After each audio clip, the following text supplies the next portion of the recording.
La bruja de las brumas. 6. Más allá de la reja de la calavera. Hacia el amanecer, Conan, todavía atontado, luchaba por recobrar el conocimiento. La cabeza le dolía atrozmente y tenía costras de sangre seca en la cara, provenientes de una herida en el cuero cabelludo. Pero afortunadamente seguía con vida. En cuanto a los peludos hombres bestia del país de las marismas, parecían haber huido al amparo de la noche llevándose sus muertos y el botín. Se sentó, gruñendo y meciendo con las manos la cabeza, en la que sentía fuertes pálpitos. Estaba desnudo, si bien conservaba sus botas y un trozo de lienzo harapiento. Lo habían despojado del caballo, la cota de malla, las provisiones y las armas. ¿Acaso los hombres bestia lo daban por muerto? Probablemente sí, y solo gracias a la dureza de su cráneo pudo el Cimmerio salvarse de un siniestro fin. Las leyendas contaban que los hombres bestia eran descendientes degenerados de muchas generaciones de criminales y de esclavos, que habían logrado acudir a aquella tierra en busca de asilo. Los siglos de consanguinidad los degradaron de tal forma que quedaron reducidos a un nivel escasamente superior al de los animales. Como los hombres que retroceden a una condición primaria, desarrollan con frecuencia un gran gusto por comer carne humana, era extraño que no le hubieran devorado. Hasta que se puso en pie, Conan no descubrió la causa por la que los hombres bestia habían huido en desbandada.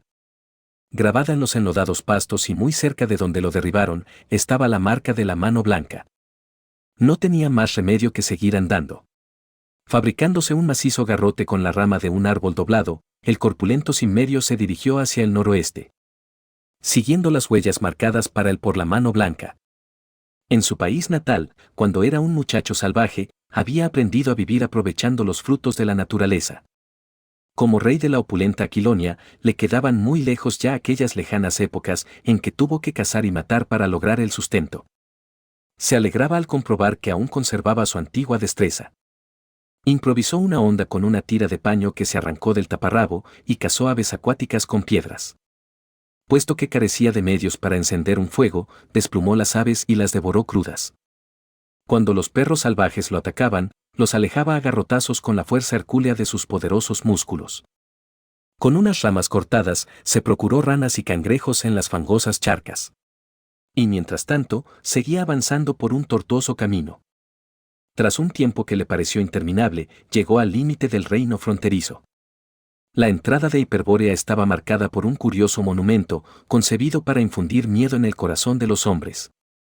Las colinas se elevaban formando una tosca muralla. El sendero serpenteaba a través de un estrecho paso entre dos lomas redondeadas.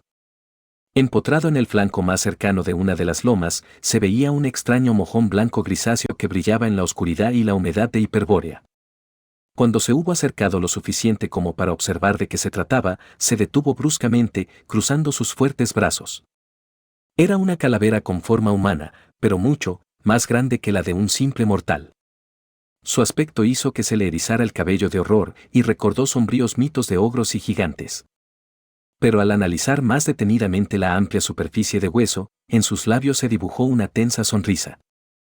Había viajado y visto mucho durante sus años de aventuras, lo que le permitió descubrir que la espeluznante reliquia no era sino el cráneo de un mamut. Los cráneos de los elefantes tienen un parecido superficial con los de los seres humanos, salvo, desde luego, en lo que respecta a los colmillos curvos. En aquel caso, por supuesto, los colmillos habían desaparecido.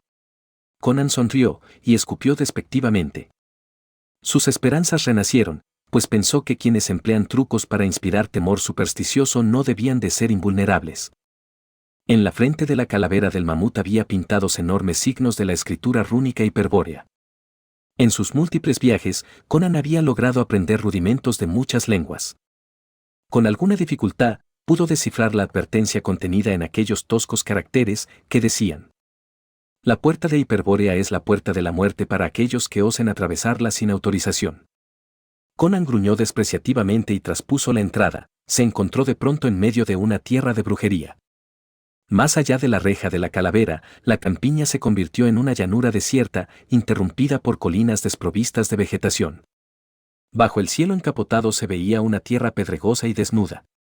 Conan, con todos los sentidos en estado de alerta, siguió avanzando a través de la pegajosa neblina. A primera vista no se advertía ningún signo de vida, nada se movía en aquel sombrío país lleno de peligros invisibles. Poca gente vivía en ese desolado feudo del temor donde el sol invernal brillaba a escasos intervalos. Quienes allí gobernaban tenían su trono en fortalezas con altas torres de piedra ciclópeas.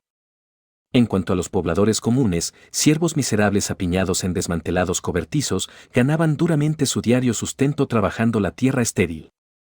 Sabía que los famélicos lobos grises del norte vagaban por los desolados páramos, en bandadas salvajes, buscando alimento.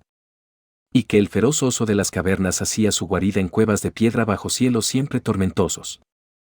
Pero poca cosa más habría podido morar en aquellas inhóspitas inmensidades, salvo raras manadas de renos, bueyes o mamuts.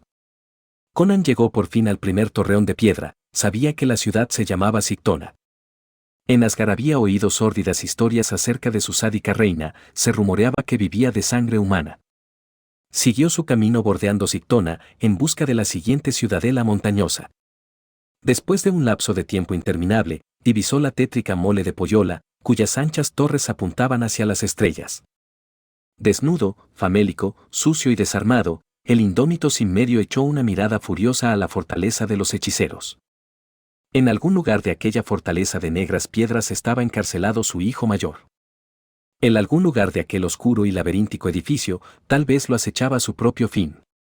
Pero su espada se había enfrentado a la muerte muchas veces ya, y de una tan desesperada confrontación siempre supo salir vencedor. En la oscuridad, y con la cabeza bien alta, llegó a las puertas de Pohyola.